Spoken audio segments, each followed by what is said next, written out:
राजा वीरभद्र ने ऐसा सपना देखे थे कि पूरे भारत को विश्व में लेकिन उनका हत्या कर दिया गया, जिसका नाम रख करके राम। धर्म और धम में दुविधा में पड़े हुए हैं। धर्म और धम में क्या अंतर? हाँ, धर्म जो है वो एक भ्रम है। अच्छा, धर्म आप लोग जगिए, हमारे विरोधियों ने हमको पहचान लिया, लेकिन आज तक हम अपने आप को नहीं पहचान। हम लोग नहीं मान सकते हैं कि समुद्र से आदमी पैदा हो जाता है, धरती से आदमी पैदा हो जाता है, पहाड़ से आदमी पैदा हो जाता है, हरिणी के पेटे से पैदा हो जाता है, कहीं जानवरों से बच्चा पैदा हो जाएगा इंसान? बिल्कुल नहीं। हाँ?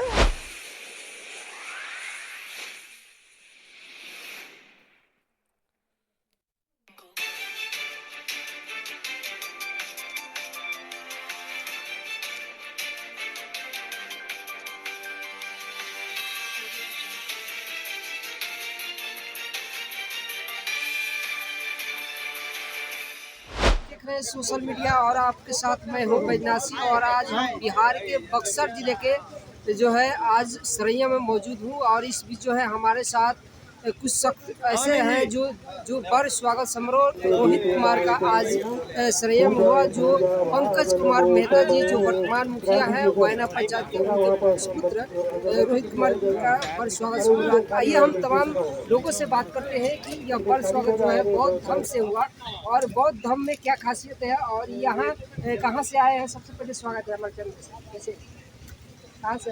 हम बक्सर के बड़कानुआ से आए हैं। हम अपनी बहन का शादी डॉक्टर पंकज कुमार मेहता से कर रहे हैं। मेहता की पंकज मुखिया के लड़के सुपुत्र रोहित कुमार से कर रहे हैं। आपसे ये सवाल है कि आप जो है जो भी बर स्वागत समारोह आज हुआ, आप जो है ये बताइए कि आपने इस बर स्वागत समारोह में उपहार के रूप में दिए हैं या फिर दहेज के रूप में दिए हैं? नहीं, मैं तो दहेज का खिलाफ हूँ। ऐसा विरोध करते हैं क्या, और पर्यावरण से हमको बहुत लगाव है, जी। दहेज से हमको नफरत है।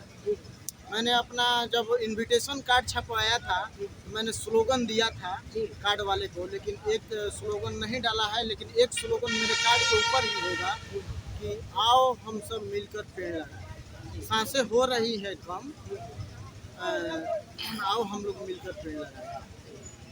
अच्छा, ये जो है सख्त ऐसे सख्त हैं जो पर्यावरण यानी प्रकृति से बहुत इनका लगाव है और इन्होंने जो है इस प्रकृति को लेकर जो है बहुत ये सख्त है। और आपसे एक और सवाल ये मेरा रहेगा कि आप जो है जिस प्रकार से आप प्रकृति में संतुलन बनाए रखने के लिए आप प्रतिबद्ध हैं, इस दहेज प्रथा को खत्म करने के लिए आप जो है क्या कहते हैं? दहेज प्रथा को खत्म करने के लिए हम सभी को एक होना पड़ेगा और सभी एकजुट होकर दहेज लेना बंद करना पड़ेगा और इसका विरोध करना होगा। दहेज लेना और देना दोनों ही कानूनन अपराध है, तो इसको सहायता करना है और इसकी सहमति करना है कि दहेज न ले न दे, क्योंकि इससे समाज पर बुरा असर पड़ता है। और दहेज न लेने से और दहेज न देने से बीच में मन मुटाव नहीं रहता है। अच्छा, एक चीज़ बताइए कि जिस तरह से बौद्ध धर्म से यह जो है बर स्वागत समारोह हुआ, बर स्वागत समारोह ये आपको कैसा लगा? बौद्ध धर्म के अनुसार बहुत अच्छा लगा। क्या खासियत है? खासियत तो हमको नहीं मालूम है, लेकिन अच्छा लगा। अच्छा लगा। हाँ, अच्छा लगा। आप भी जो वहाँ पर जो है आप भी इस धर्म के अनुसार करने वाले हैं या फिर किसी और? हम इसी धर्म के अनुसार करने वाले हैं। बहुत क्योंकि मेरा कोई सेकुलर धर्म नहीं को बढ़ावा देते हैं कि नहीं, मैं इस धर्म को बढ़ावा ज़्यादा देता हूँ और इस धर्म को नहीं देता हूँ। मैं सभी धर्म को बराबर रूप से बढ़ावा देता हूँ और सभी धर्म को मैं मानता हूँ। परिचय आपका? मेरा नाम कृष्णा कुमार, मैं LLB का स्टूडेंट। अच्छा, LLB की स्टूडेंट। ये LLB का स्टूडेंट है, वकालत जो है करने वाले हैं और इसको लेकर तमाम खबरें जो है हम आपको दिखाते रहेंगे। आइए सीधे हम बात करते हैं जो है रोहित कुमार के पिताजी मुखिया पंकज कुमार मेहता जी से सीधे हम बात करते हैं। कैसे है सर? जी धन्यवाद। आप अपने पुत्र सुपुत्र जो है रोहित कुमार का आज वर्ष स्वागत समारोह तमाम लोगों के बीच जो है आपने बौद्ध धर्म का अनुसरण किया। क्या खासियत है बौद्ध धर्म में? देखिए बौद्ध धर्म बहुत महत्व होता है बुद्धि। जी मैं बुद्धि के शरण में गया हूँ और मैं बुद्धि से मैं काम करता हूँ। मैं प्राथमिकता रहता है कि मैं कोई भी काम करूँ बुद्धि से काम करूँ, इसलिए मैं बुद्ध के शरण में गया हूँ। अच्छा, एक चीज़ बताइए कि आप जो है जिस प्रकार से अपने क्षेत्र में आदर्श मुखिया के नाम से प्रसिद्ध है, क्या खासियत है कि आप जो है ऐसे चर्चित हो गए? हैसियत कुछ बात नहीं है। मैंने अपने कहे हुए वादों और समाज के बीच में जो हमसे उम्मीद था लोगों को, उस उम्मीद पर खरा उतरने के लिए मैं अपने आप को समाज के बीच में समर्पित रखता हूँ, समर्पित रखूँगा आजीवन। अच्छा, एक चीज़ बताइए कि दहेज पर आपसे ये सवाल रहेगा कि आप जो है अपने पुत्र सुपुत्र जो है रोहित कुमार के जो आप वर्ष स्वागत समारोह कर रहे हैं, आप उसमें जो है आप दहेज के पक्ष में है या फिर विपक्ष में? क्या आपने दहेज दिया है? आप तो पहले छेका भी आए थे जी। आपको मालूम है कि मैं ही नहीं, मेरा पूरा परिवार जो है दहेज के खिलाफ है।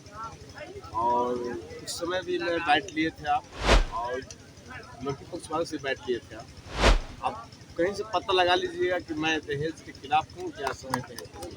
अच्छा, एक चीज़ बताइए, आप जो है ऐसे दहेज जो दहेज ले रहे हैं उनके लिए जो है आप क्या संदेश देना चाहते हैं? जो हमारा देश जो है करप्शन से भरता जा रहा है और दहेज से ये दलदल जो है और बढ़ता जा रहा है। ये देखिए कुछ उठाए हैं आप, ये समाज के कैंसर रूपी ये बीमारी की तरफ फैल रहा है, जी जो कि लाइलाज होता है, उसका कोई इलाज नहीं है। यदि उसको इलाज करना होगा तो आपके और हमारे बीच में त्याग करुणा भावना रखना जरूरी है। तो त्याग नहीं करेंगे तो करुणा की भावना में हमारे अंदर नहीं रहेगा, प्रेम का भावना नहीं रहेगा, सौहार्द का भावना नहीं रहेगा, हमारा समाज संगठित और विकसित हो सकता है। मैं सभी से चाहूँगा कि आप सब मिल करके इस कार्रवाई को आगे बढ़ाएं और दहेज मुक्त। देखिए दहेज बहुत बड़ा पाप है, दहेज लेना भी पाप है, दहेज देना भी पाप है।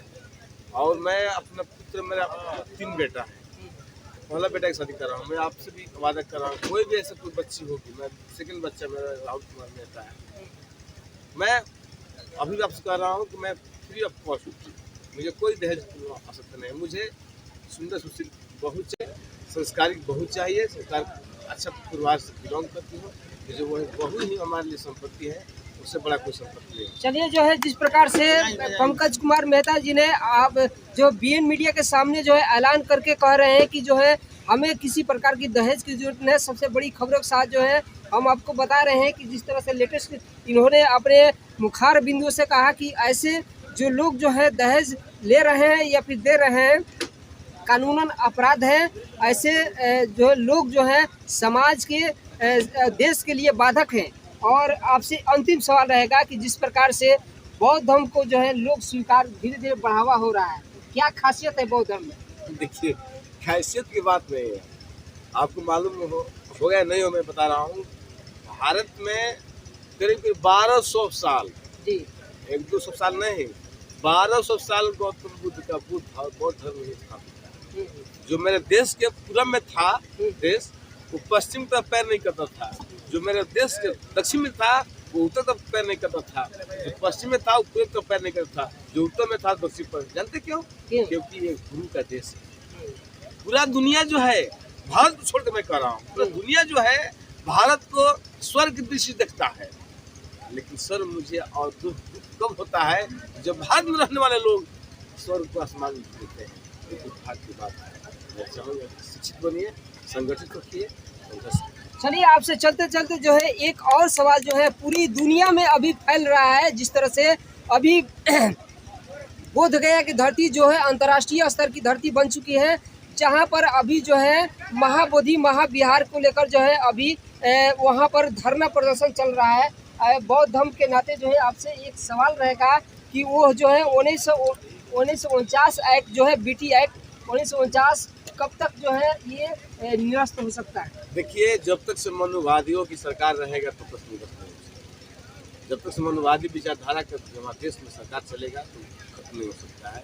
का ही नाम क्यों पड़ गया बिहार, और सब राज्यों का बिहार नाम क्यों नहीं पड़ा? इसके बिहार। पीछे बिहार दो शब्द से बना हुआ है। ये 50,000 लगभग बिहार, बौद्ध बिहार जो है हमारे बिहार में स्थापित है, और 34,000 पूरा ऑल ओवर इंडिया और इंडिया से बाहर था। 84,000 बौद्ध बिहार। 84,000 बौद्ध बिहार में से 50,000 बौद्ध बिहार जो था सिर्फ बिहार में था। इसी की वजह से इस बिहार का नाम बिहार पड़ा गया। बिहार का मतलब समझने की जरूरत है। लोग कहते हैं कि मैं बिहार से हूँ, बिहार का मतलब क्या होता है जिसको लोग जान जाएंगे। रहा बात आप बोले कि बौद्ध संगठन, ये बौद्ध का ही एक ऐसी संगति है कि आपको और हमको मुक्ति मिल सकता है, आपको और हमारे समाज को एक अच्छा रास्ता मिल सकता है, एक अच्छा स्टेज मिल सकता है, एक अच्छा प्लेटफॉर्म मिल सकता है, और दूसरा कोई रास्ता नहीं है। देखिए आप समझ लीजिए, जिसके हाथ में 32 डिग्री, 1-2 डिग्री नहीं, बाबा साहब अम्बेडकर के हाथ में 32 डिग्री था। उन व्यक्ति के पास बहुत सारे धर्म वालों ने अपना ऑफर किया था कि आप हमारे साथ जुड़ जाइए, आप हमारे धर्म में आ जाइए, मैं आपको चीफ बना देता हूँ, मैं आपको पादरी बना देता हूँ। लेकिन बौद्ध धर्म ही क्यों अपनाए, इसके पीछे कारण क्या कारण ये है कि यहाँ पर समानता का राज चलता है, असमानता नहीं है। यहाँ पर न स्वर्ग का लालच है, न नरक का भय है, सिर्फ कर्म प्रधान विश्व राखा। तुलसीदास भी कर गए हुए हैं, कर्म प्रधान विश्व राखा, अजो जो सत्य सफल चाखा। तो जब मुझे अपने कर्म पर ही डिपेंड करना है तो मुझे दूसरे भगवान के ऊपर क्यों डिपेंड करना है? अपने कर्म को हम ध्यान दें, अपना कर्म अच्छा करें, अपने समाज को, अपने परिवार को, अपने भारत के सभी लोगों को अच्छा दिशा निर्देश दें। यही हमारा चलते चलते एक और सवाल जो है खड़ा हो रहा है कि आप एक प्रतिनिधि हैं, मुखिया प्रतिनिधि हैं, और इस प्रतिनिधि होने के नाते आपसे मेरा सवाल बनता है कि आने वाले अभी राजनीतिक हलचल पैदा हो चुका है, अभी विधानसभा का चुनाव होने वाला है। आने वाले विधानसभा चुनाव में क्या आप जो है उतरने वाले हैं क्या? देखिए, उतरना कोई बड़ा बात नहीं है, समाज को सही दिशा दिखा देना ही बहुत बड़ा बात होता है। तो मैं समाज को दिशा दिखाने के लिए मैं किसी भी हद तक उतर सकता हूँ। चलिए जो है बहुत बहुत धन्यवाद जो है आपसे हम दर्शकों आपसे बात करवाए। पंकज कुमार मेहता जी जो मुखिया वायना पंचायत के अभी वर्तमान मुखिया है, जिन्होंने आदर्श काम किया है और इस नाते जो है आदर्श पंचायत का दर्जा भी मिल चुका है इन्हें। और इन तमाम खबरों के साथ कुछ बातें जो है कुछ लोगों से भी करते हैं। चलिए थोड़ा सा आइए सर। आप स्वागत है हमारे चैनल में। कहाँ से हैं? हम काठपुरामपुर। अच्छा, काठपुराम से। आप भी मुखिया हैं? नहीं मुखिया नहीं है, मुखिया हमारे चाचा है। अच्छा, आपके चाचा जी। अच्छा, एक चीज़ बताइए कि जो है बौद्ध धर्म से जो है मुखिया जी के सुपुत्र रोहित कुमार का बड़ स्वागत समारोह हुआ, आपको कैसा लगा? बहुत बढ़िया लगा सर। क्या अच्छा लगा तो बता दीजिए। बहुत बढ़िया, और कुछ अच्छा लगा। उसमें क्या अच्छा लगा बता दीजिए। बौद्ध धर्म से जो हो रहा है ना, हाँ, बहुत बढ़िया लगा। जो बुद्धि का ही प्रचार होता है, बुद्धि का प्रचार होता है। हाँ, जो जिसका बड़ा बुद्धि है वही महान है। इसमें अंधविश्वास है क्या? नहीं, जो जात पात का नहीं भेद है, इसमें जिसका बुद्धि बड़ा है, चाहे वो हमसे छोटा है, जिसका बुद्धि बड़ा है वही हमसे प्रधान है, वही है। क्या संदेश देते हैं लोगों को? बौद्ध धर्म बहुत बढ़िया है, ऐसे करना चाहिए। हाँ करना चाहिए। चलिए जो है अभी कुछ लोगों से और थोड़ा सा बात करते हैं। बताइए, आइए। परिचय क्या है? थोड़ा सा परिचय बता दीजिए। खेवली गांव से। खेवली से है। अच्छा, एक चीज़ बताइए कि बौद्ध धर्म से आप जो है बहुत जुड़े हुए हैं, क्या कहते हैं? बौद्ध धर्म से बहुत सी खासियत है कि सही बात को समाज में बिखेर कर समाज को दिखाते हैं, बताते हैं। इसीलिए बुद्धि के विकास के अनुसार समाज या परिवार। अभी जिस प्रकार से अभी यहाँ पर पंकज कुमार मेहता जी के सुपुत्र रोहित कुमार का बड़ स्वागत समारोह बौद्ध धर्म के अनुसार हुआ, इस पर आपका क्या बयान है? मेरा बयान यही है, पहले तो मैं आपको चैनल पर धन्यवाद देना चाहूँगा कि आप बहुत कष्ट करके और ये सब खबर आप चलाते हैं निडर होकर के, और मैं अपने बहुजन समाज के साथियों को, अपने समाज को यही कहना चाहूँगा कि बौद्ध का मतलब ये धर्म नहीं है। बौद्ध धर्म ये ना आपको स्वर्ग की लालच दिखाता है और ना ही नरक की भय दिखाता है। इसमें न कोई पूजा पाठ है, न कोई पाखंडवाद है। तो मैं इस चीज़ को अपने बहुजन समाज के साथियों से यही कहना चाहूँगा कि आप लोग जगिए। हमारे विरोधियों ने हमको पहचान लिया, लेकिन आज तक हम अपने आप को नहीं पहचान। ही मैं अपना समाज को संदेश देना चाहूँगा कि अभी भी समय है और धीरे धीरे जग रहे हैं। समय लगेगा कुछ। जब देखिए एक पौधा होता है ना, तो उसको उसी समय उखाड़ने में समय नहीं लगता है, लेकिन जब वो पूरा विशाल और जटिल जब हो जाता है ना, तो उसको काटने में, वहाँ से हटाने में समय लगता है। एक न एक दिन ये होगा और हमारा महाबोधि बिहार ये पाखंडियों से मुक्त होगा। और मैं आंदोलन चल रहा है। बिल्कुल यहाँ तक कि थाईलैंड से, श्रीलंका से, चीन से, पूरा विश्व से, अमेरिका से भी, वहाँ से हमारे बौद्ध भिक्षु आ रहे हैं और चारों तरफ से सपोर्ट मिल रहा है। तो मैं अपने बहुजन समाज से साथियों से हाथ जोड़कर निवेदन कर रहा हूँ कि आप लोग इसमें ज़्यादा से ज़्यादा सहयोग करिए और अपने समाज को ये भय मुक्त करिए, एकदम ये पाखंडवाद से भय मुक्त करिए। परिचय क्या? मेरा परिचय ये रोहित कुमार जो हैं, उनके मैं दादा लगूंगा। पंकज कुमार जो वर्तमान वैना पंचायत के मुखिया हैं, भतीजा नाम? अमरेंद्र कुमार मौर्य। ये क्या है? हाँ, मैं तेज नारायण जी और ग्राम पंचायत वैना मुखिया पंकज कुमार के बड़े पिताजी। आपसे ये सवाल है कि लोग जो है धर्म और धम में दुविधा में पड़े हुए हैं। धर्म और धम में क्या अंतर है? हाँ, धर्म जो है वो एक भ्रम है। अच्छा, धर्म भ्रम है। हाँ, अच्छा। ये मन जो है वो मन ही प्रधान है। मन ही सब कुछ करता है। मन ही दुख उत्पन्न करता है और मन ही सुख उत्पन्न करता है। तो ये धर्म है। धर्म क्या है भाई? उसको कोई परिभाषा बताता नहीं कि धर्म का परिभाषा क्या है। धर्म, हम लोग पंचशील को धर्म मानते हैं। ये पांचों शील जो है यही मानव का धर्म। अच्छा, कबीर जी बोले हैं कि जहाँ दया वहाँ धर्म है, जहाँ लोभ वहाँ पाप। इस पर क्या कहते हैं? ना वो तो बात सही है। जहाँ लोभ है तो पाप है ही है। कबीर जी तो बौद्धिस्ट आदमी थे ही। धर्म दया को धर्म बोलते हैं। हाँ, दया धर्म उपकार। तो ये भी भगवान भी करुणा दया मैत्री भाव यही देके गए हैं कि इसी से मानव को सुख प्राप्त होगा। आपसे एक सवाल है कि जो है बौद्ध धर्म से जो भी संस्कार होता है उसमें, और जो भी संस्कार अलग अलग धर्मों से हो रहा है, इसमें अलग क्या खासियत है जो बौद्ध धर्म लोग अपनाकर जो है उससे संस्कार, शादी ब्याह जो भी होता है वो कराए? ऐसे ही बौद्ध धर्म के अनुयायियों ने, पूर्वजों ने इसी विधि से संस्कार कराते थे। जीवन से मरण तक का संस्कार इसी विधि से होता है। खासियत और विज्ञान की कसौटी पर इसको उतार के देखा जाए तो वो सत्य दर्शन होगा। सत्य दर्शन होगा। संवैधानिक है। हाँ हाँ हाँ, एकदम ये 100% प्लस सत्य है। विज्ञान की कसौटी पर सत्य उतरेगा। और ये पाखंडवाद जो है, आप ये बताइए कि मान लीजिए हम शुरू करते हैं हिंदू धर्म, मुस्लिम धर्म, ईसाई धर्म, जैन धर्म, बौद्ध धर्म। तो किसी सिख धर्म से पूछिए कि भाई आपका धर्म गुरु कौन थे, तो बताएंगे गुरु नानक जी। आपका धर्म ग्रंथ कौन सा है, तो बताएंगे कि गुरु ग्रंथ। मुसलमान से पूछिए कि आपका भाई धर्म का संस्थापक कौन थे, तो बताएंगे कि ईसा मसीह। और आपका धर्म ग्रंथ क्या है, तो कुरान है। और ईसाइयों से पूछिए कि आपका भाई धर्म संस्थापक कौन है, तो वो ईसा मसीह को ही बताएगा। आपका धर्म ग्रंथ क्या है, तो बाइबिल ही बताएगा।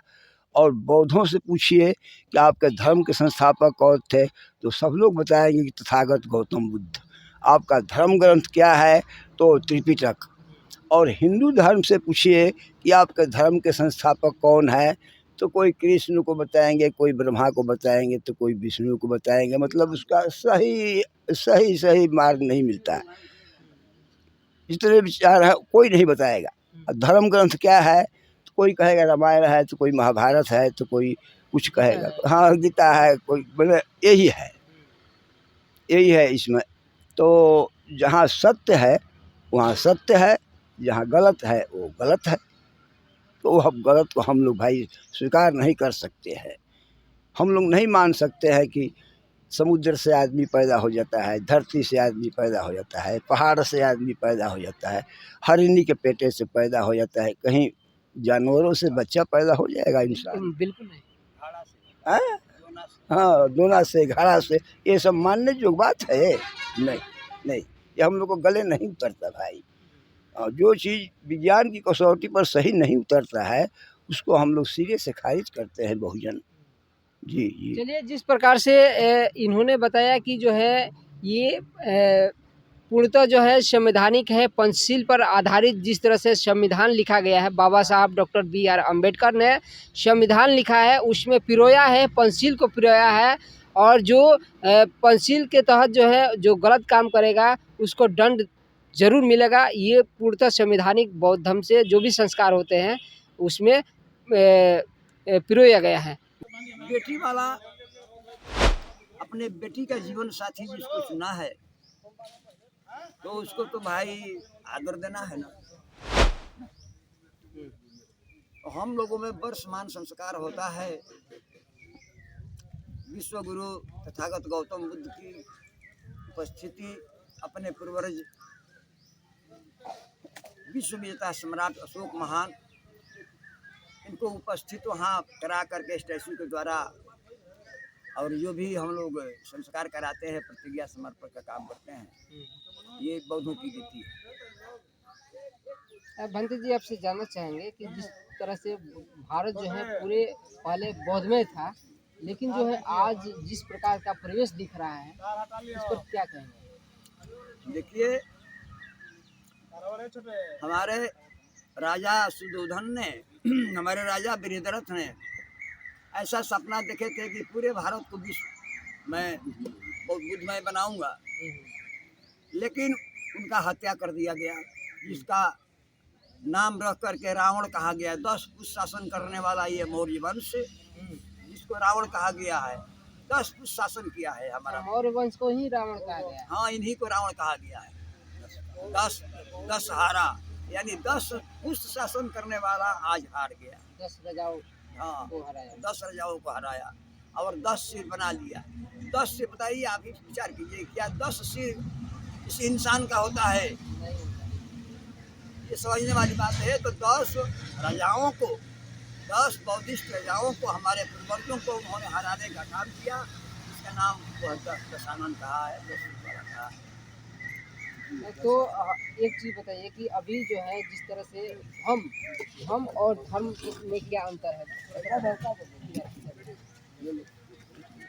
देखिए, धर्म जो है ना बहुत खतरनाक चीज है। धर्म खतरनाक है? खतरनाक चीज।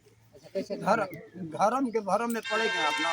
अब धर्म तो कह रहा है कि गोबर को गणेश मानो, चिड़िया को अपना बाप मानो, जानवर को अपनी माँ मानो, ये धर्म कहता है।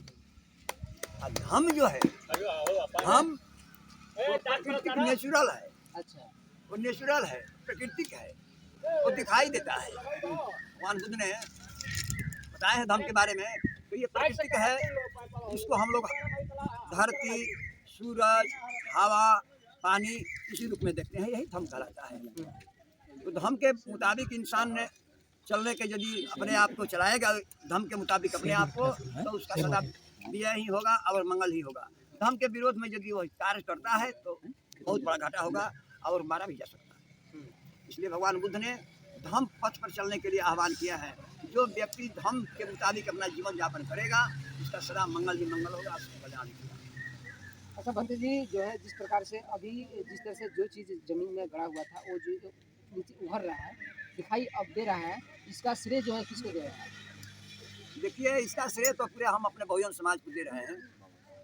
हमारे बाबा साहब ने ये बात बताया था, कोई जाना नहीं इस बात को अभी तक। हम लोग इतना घूम घूम करके प्रचार कर रहे हैं, और हमारे ही समाज के लोग अभी उस चीज़ से अनभिज्ञ हैं, नहीं जानते हैं। जो कि हम लोग जिसका विरोध करते हैं, लोग कहते हैं कि विरोध करते हैं, वो हमारे बारे में जान चुका है, बुद्ध के बारे में जान चुका है, अशोक के बारे में जान चुका है, लेकिन अशोक का ही बुद्ध का ही परिवार अभी नहीं जाना है, फिर भी लगा हुआ है। यदि बाबा साहब नहीं हुए होते, यदि बाबा साहब नहीं हुए होते तो बुद्ध को पढ़ लिया। अशोक बुद्ध जी के 300 बरस बाद में अशोक का प्रादुर्भाव हुआ था। उन्होंने फॉलो करने का काम किया, प्रचार करने का काम किया, बढ़ाने का काम किया, लेकिन अशोक के जाने के बाद ये सारा हम लोगों का विरासत है, इसको मिट्टिया भेंट कर दिया गया। मनुवादियों ने मिटाया, ब्राह्मणों ने मिटाया। तो वहाँ पर देखिए जो तथागत गौतम बुद्ध ने 84,000 उनका 84,000 जो है उनका स्तूप उपदेश है, 84,000 उपदेश है। तो सम्राट अशोक ने 84,000 लाट बनवाने का काम किया, 84,000 बुद्ध विहार बनवाने का काम किया। और वह 84,000 जो धम था, उस धम को आज धाम के रूप में बदल दिया गया है। काम के रूप में इतना बड़ा साजिश। इतना बड़ा। हाँ, हम तो अपना समाज से कहते हैं कि भाई देखो, समझो, जानो। अभी समाज के लोग नहीं जान रहे हैं कितना बड़ा साजिश हमारे साथ किया गया है, कैसे कैसे हमारा संपत्ति हरण किया गया है, हमारे धर्म को हरण किया गया है। जानने के लिए हम तो बार बार बोलते हैं कि आप लोगों के माध्यम से मैं हमेशा बोलता हूँ, आह्वान करता हूँ बहुजन समाज को कि तुम अपने आप को जानो, और किसी चीज़ को भी जाने बिना उसको मानना नहीं चाहिए।